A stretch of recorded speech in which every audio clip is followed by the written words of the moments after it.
जो निर्णय आम्ही घेतलाय तो कायद्याच्या चौकटीत बसवून घेतलेला आहे, कायदेशीर आणि नियमाला धरून घेतलेला आहे. त्यामुळे जी काही पद्धत जी आहे मराठा समाजातल्या कुणबी प्रमाणपत्र देण्यासंदर्भातली जी पद्धत आहे, प्रक्रिया आहे, ती अधिक सोपी करणं, सुलभ करणं यावर तो निर्णय झाला आणि जी आर मध्ये देखील त्याचा उल्लेख स्पष्टपणे केलेला आहे.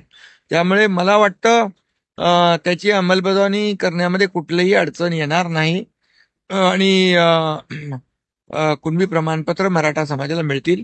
आणि हे करत असताना ओबीसी समाजाचं कुठलंही नुकसान होऊ नये ही भूमिका देखील सुरुवातीपासून सरकारची होती, ती आहे. छगन भुजबळ ज्येष्ठ नेते आहेत, अनुभवी आहेत, त्यांची नाराजी दूर करण्याचा प्रयत्न केला जाईल का? त्यांनी जाहीररित्या नाराजी व्यक्त केलेली आहे, निर्णय चुकीचा घेतला असं त्यांचं म्हणणं आहे.